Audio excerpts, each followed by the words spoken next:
Hey all, this is Vinay Singh from wishacademy.com and welcome to another Tuesday Tech Intro. And in this video, we are going to talk about version control. Version control क्या होता है and programming में इसे किस तरह use किया जाता है. Okay?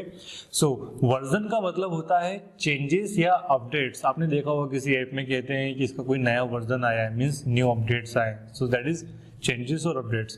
And control का मतलब होता है to manage the behavior of something by around. Okay so यहाँ पर वर्जन कंट्रोल का मतलब हुआ किसी चेंज या अपडेट को मैनेज करना, दैट इज वर्जन कंट्रोल. और अब अगर बात करें प्रोग्रामिंग में, तो प्रोग्रामिंग में वर्जन कंट्रोल का मतलब होता है आपके प्रोजेक्ट के सोर्स कोड के चेंजेस या अपडेट्स को मैनेज करना. ओके सो चलिए एक एग्जांपल से समझते हैं.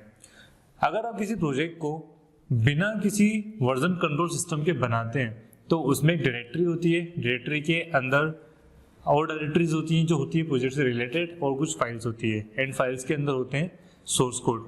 अब जब कोई डेवलपर ऐसे प्रोजेक्ट में काम करता है जिसमें वर्जन कंट्रोल सिस्टम नहीं है, तो किसी भी फाइल को एडिट करने के पहले या फाइल्स को एडिट करने से पहले उनका बैकअप लेता है, उन बैकअप को किसी बैकअप डायरेक्टरी में सेव करता है, ताकि अगर प्रोजेक्ट में कोई भी इशू आता है, लाइक आपका कोड लॉस हो गया, आपकी फाइल करप्ट हो गई या कोई भी इस तरह का इशू आता है जिससे आप कोड लॉस करते हैं, तो आप इस बैकअप फाइल से आपके प्रोजेक्ट को फिर से रिस्टोर कर सकते हैं.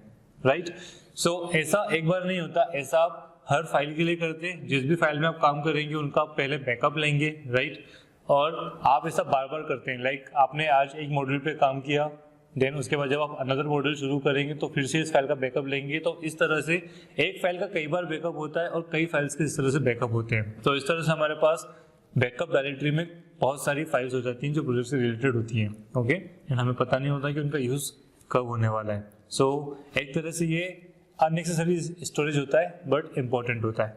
राइट सो ऐसा करने से दो प्रॉब्लम्स होती है. पहली कि आपको हर बार मैनुअली फाइल का बैकअप लेना होता है और आपको याद रखना होता है, अगर आपने मिस किया तो रिस्क है. सेकेंड, आपको इतनी सारी फाइल्स मैनेज करना पड़ती है और इसी के साथ आप सिस्टम डिपेंडेंट भी हो जाते हैं. मतलब अगर आपको इस प्रोजेक्ट पर वर्क करना है तो आपको इसी सिस्टम के साथ वर्क करना होगा, एंड इन केस अगर सिस्टम क्रैश होता है या हार्ड डिस्क क्रैश होती है या किसी तरह से डाटा लॉस होता है तो आपको प्रोजेक्ट भी खत्म. इसलिए हम वर्जन कंट्रोल का यूज करते हैं.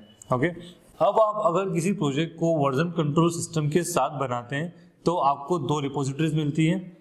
पूरा काम रिपोजिटरी के साथ मेंटेन होता है, तो दो रिपोजिटरी मिलती है, local repository and cloud repository. Okay local repository का यूज जनरली किया जाता है सबसे पहले, बिकॉज सबसे पहले आप ऑफलाइन किसी कोड को एडिट करते हैं और उसके बाद वहीं पर आप कमिट करते हैं, तो लोकल रिपोजिटरी उसे मेंटेन करती है.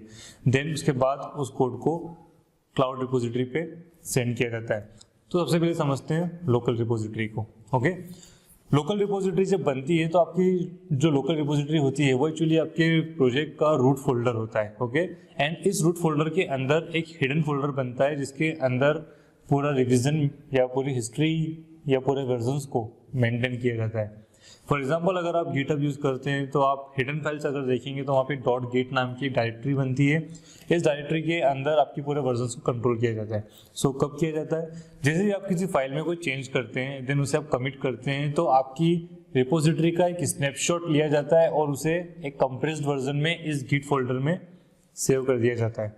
अब जैसे ही आप इस अपडेट को पुश करते हैं तो पुश करने पर आपकी रिपोजिटरी में जो भी चेंजेस हैं, जो भी अपडेट्स हैं, वो क्लाउड रिपोजिटरी में पुश होते हैं. सो क्लाउड रिपोजिटरी क्या होती है? वेल क्लाउड रिपोजिटरी को आप समझ सकते हैं कि आपके प्रोजेक्ट का इंटरनेट पर किसी सर्वर पर एक फोल्डर बन जाता है जहां पर इसकी सभी फाइल्स मैनेज होती है वर्जन बाय वर्जन. जो भी अपडेट आप करते हैं, जो भी पुश आप करते हैं, वो पुश बाय पुश वो अपडेट्स के साथ उस रिपोजिटरी को मेंटेन किया जाता है. ये सर्वर आपका सर्वर भी हो सकता है और या फिर कोई थर्ड पार्टी सर्वर भी हो सकता है, जैसे कि गिटहब या बिटबकेट. ओके अब हम गिटहब का एग्जांपल लेकर देते हैं because GitHub is quite popular. So मान लीजिए कि आपने गिटहब का यूज किया है एंड गिटहब के थ्रू आपने एक प्रोजेक्ट बनाया है, तो लोकल पर तो सेव हो गया. पुश करने पर github.com पर आपके अकाउंट पर जो आपने रिपोजिटरी बनाई होगी उसमें जाकर ये अपडेट आप चेक कर सकते हैं. ओके देन अपडेट किसने दिया है, कैसे दिया है, वो कब दिया है, क्या चेंजेस है, कौन सी फाइल्स में, ये भी आप चेक कर सकते हैं. Then old version and current version को आप कंपेयर कर सकते हैं. इसी के साथ आप एक ही प्रोजेक्ट में कई कंट्रीब्यूटर्स या कई डेवलपर्स के साथ भी काम कर सकते हैं. ओके, बिकॉज इंटरनेट पर चीजें अवेलेबल है तो कई कंट्रीब्यूटर्स इसका पुल ले सकते हैं, मतलब आपके अपडेट अपने सिस्टम पर ले सकते हैं, लोकली वर्क कर सकते हैं, जब उसे फिर से पुश कर सकते हैं। सो इस तरह से दूसरे डेवलपर्स के जो अपडेट्स है वो आपको मिल जाएंगे एंड एक प्रोजेक्ट में कई कंट्रीब्यूटर्स एक साथ इस तरह से काम कर सकते हैं। सेकंड थिंग ये है कि वर्जन कंट्रोल में आप सिस्टम डिपेंडेंट नहीं रहते, ठीक है, इंटरनेट पर फोल्डर अवेलेबल है, आप किसी भी सिस्टम से पुल लेकर एंड इसका यूज कर सकते हैं। So that is also a benefit of the version control. And इसी के साथ आपको जो बैकअप लेना पड़ता था मैनुअली वो नहीं लेना पड़ता, ऑटोमेटिक बैकअप होता है एंड इसमें कोई स्पेस भी नहीं जाता है। सो फाइल मैनेज करना, वर्जन मैनेज करना काफी आसान हो जाता है। Okay, so this is how the version control works and version controls are so beneficial for developers and also for designers. Designers के लिए भी वर्जन कंट्रोल होता है। करंटली इनविजन ऐप पर आप इसका एग्जांपल देख सकते हैं। इनविजन पर आप वर्जन कंट्रोल मैनेज कर सकते हैं आपकी डिजाइन्स का। If you want to know how the version control is working for designers, you can comment below and I will make a separate video for that. So guys, ये था एक quick introduction to version control. Please put your comment below कैसा लगा ये वीडियो। Don't forget to hit like, share and subscribe the channel. See you in the next video guys. Till then, happy coding.